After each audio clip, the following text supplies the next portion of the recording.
Here's something nobody in email marketing wants to admit. Most of what you're sending is just noise. I've sent over 10 million emails across dozens of e-commerce brands. Fashion, supplements, home goods, beauty, you name it. After all those campaigns, all that data, all those A/B tests, one thing has become brutally clear. 90% of brands are sending the wrong emails to the wrong people at the wrong time. One brand came to me after sending one newsletter per week. Their open rate was decent and the designs were clean, but their revenue from email was nearly nothing. Revenue was flat for months. When I dug into their data, the problem wasn't their design, it wasn't their subject line, and it wasn't even their offers. It was the types of emails that they were sending. They were sending broadcast emails to their entire list while completely ignoring the single category of email that generates up to 40 times more revenue per send than any newsletter ever will. Automated flows. Emails that go out without you pressing a single button. This one shift from broadcast to automated added 58 grand in revenue within 45 days. Same list,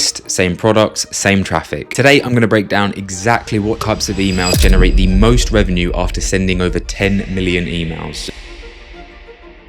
Okay, so after sending over 10 million emails at this point for direct-to-consumer brands across every niche imaginable, I'm going to be going over the lessons that I've learned from doing so. Some of the tips that I'm going to be giving could literally double your sales within days. So let's just jump straight into it. The first thing is going to be stop overcomplicating your flows. This is something that I see all the time. Brands will either have no flows set up at all, or they're trying to build out the most crazy, complex 15 email sequence before they've even got their basics in place. The 5 email flows that absolutely every single brand needs to get live first without anything else is their welcome series, the browse abandonment, the abandoned cart, and the abandoned checkout, and your post-purchase emails. These email flows generate the most amount of revenue of all of the flows. So before you try and get these really niche automations live, just get these in, get them built properly before you start thinking about anything else. Okay, so 80% of revenue from any flow is going to convert on those first 1 to 2 emails. So you don't need to obsess over these 15 email long flows that go on for weeks or months at a time. You really just want to nail the first 2 emails in those flows. Do that first. Majority of sales that come through are going to happen within the first 72 hours. So it's really important those first couple emails they receive in the flows are really good. So spend the time making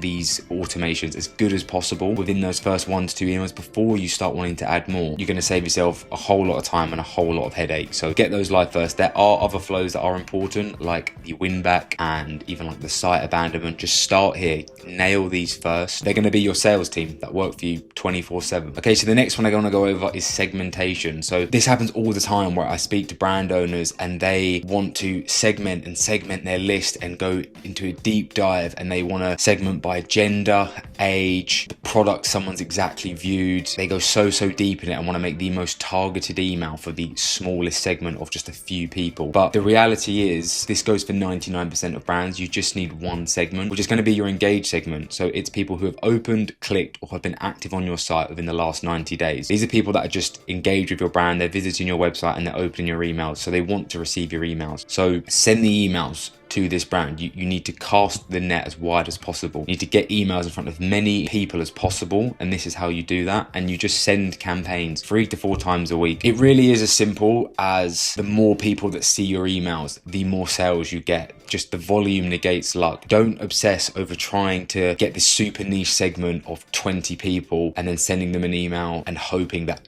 all 20 are going to convert. That's just not how it works in practice. Go for the massive segments where you get a good open rate, you send good content, you're just going to see a ton more sales. So the one exception that I do have for this, if you have a really specific product that a certain group of customers would be really interested in based on their previous behavior, like go ahead and build that segment and send that email. That makes sense. Don't make it your main focus. Okay, that's not where the majority of your revenues come in. Nail getting 3 to 4 campaigns out a week to your engaged segments before you start doing that. I'll give you an example. One of my clients, he sells luxury men's bags, and there's a very specific bag that he sells that is a bestseller. And one email that we do send out quite frequently to the people who have bought that bag is like a care kit for the bag. It's like a leather bag. So we send those group of people, buy the care kit for the bag. People who buy that product are going to be interested in that exact product. So just as an example there, but we're also nailing 3 to 4 campaigns a week to his engaged list. So that's just like something extra. Quick pause, because what I'm about to show you only works if your foundation is solid. If you want me to personally audit your email setup, find exactly where you're leaking revenue, and tell you what to fix first, head to oakhurstmarketing.com, link in the description. Book a strategy call. I'll go through your actual account, your real numbers, and give you a clear answer on what's working, what isn't, and what to build next. It only takes 30 minutes, and it will be the most valuable 30 minutes you have all year. Links below. Now let's get back to the video. Okay, so the next one is that your pop-up form is more important than your email content. If you've seen any of my other videos, you'll understand that I bang on about pop-up forms so much. I'm always going on about them and how important they are. The amount of websites and brands that I visit where their pop-up form is just awful, and I just know their email revenue just isn't there because of how bad their pop-up form is. Okay, so you'll see I mentioned here, I don't care how good your emails are. You could have the best flows, best automation set up as possible, but if your pop-up form isn't converting and no one is entering your list, they're just never going to see those good emails. So you have to nail this. It's so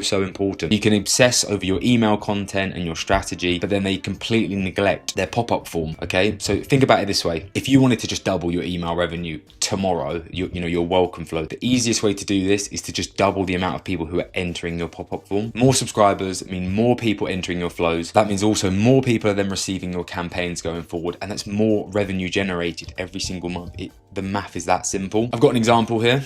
Say your site gets 10,000 visitors a month and your pop-up form is converting at 3%. So you've got 300 people entering your list. You just take that to 9%, which is not hard to do, okay? Take it to 9%. You've now got 900 people entering your list. Because of that, your welcome series revenue shoots up 3 times. The amount of people that receive your campaigns shoots up 3 times. So you get 3 times the revenue. Same traffic, same emails, just got a better pop-up form. I've just mentioned there, it's easy to get a pop-up form from 3% to 9%. It's easy to get it to 10%. So what you need to do with your pop-up forms is you need a clear, compelling offer. You need a discount code, maybe offer free shipping, a gift with purchase. This is something I actually see work really well, is a gift with purchase. This converts like crazy. And you want to lead with it immediately. If someone cannot see the offer straight away, they're just going to close the pop-up form. If your headline on your pop-up form says something like, hey, sign up to our email, we promise we'll only send you good stuff and no spam, like no one cares. Just lead with the offer. No one's giving you their email address unless they are getting something. So really short copy, 10 words or less. So it is literally sign up to our email, get X. Keep it like that. That's all people want to know at that stage. Okay, so next is one input per step. So this is another thing I see all the time, where a pop-up form appears and it's like, hey, give us your first name, second name, phone number, date of birth, and email address. Absolutely no one is going to fill that out. Why would they give you all that information? It's just so much. It's so overloading. So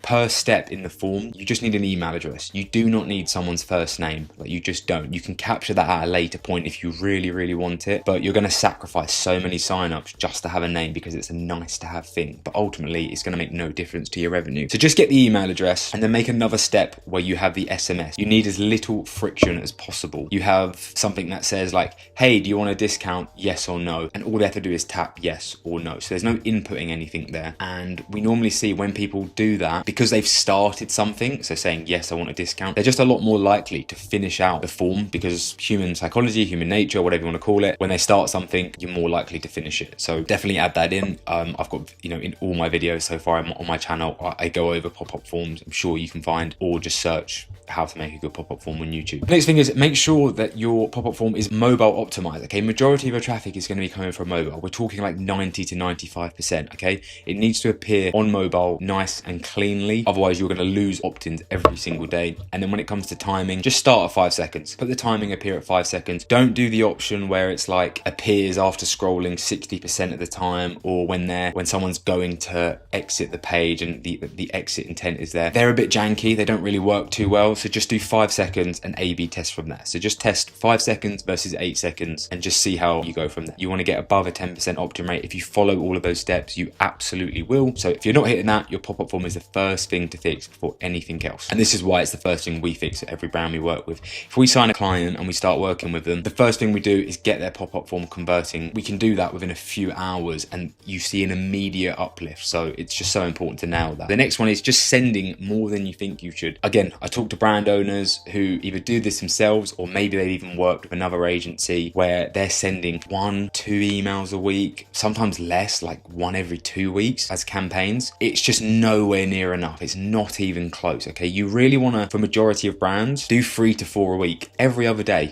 send a campaign out. I can understand if you're thinking, if a brand has emailed me 3 to 4 times a week, I would unsubscribe because it's too much. But I guarantee if you went in your inbox right now and looked at some big brands, whoever you've signed up to before, and just searched their name, I bet you would see that they are emailing you 3 to 4 times a week. It's just something you don't notice as much, and it's just not as big of a problem as you might think. It might be that you and I don't like receiving that many emails, which I can understand, but that doesn't mean that that's what the market doesn't want. So you have to put your feelings aside and just aim to send out those 3 to 4 campaigns a week. Every single brand that we work with, we send 3 to 4 campaigns a week. The unsubscribe rates that we get are extremely low, like less than 0.01% for most brands. As long as you're sending good, engaging, aesthetically pleasing content consistently, your subscribers are not going to go anywhere. Just send good content and send it often. You'll be absolutely fine. So that's what I've learned after sending over 10 million emails. If you don't have those core flows live, if you aren't sending campaigns to your engaged segments consistently every single week, you are leaving money on the table. Money you've already spent acquiring, already paid for with your ad budget, just sitting there uncollected. Go to oakhurstmarketing.com right now and book the audit. I'll go through your actual account, show you exactly what's missing, and tell you what to build first. The brand that went from £3,800 to £48,000 per month didn't do anything extraordinary. They just built the system and let it run. You can do the same. The list is there, the traffic is there, the money is there. Go get it.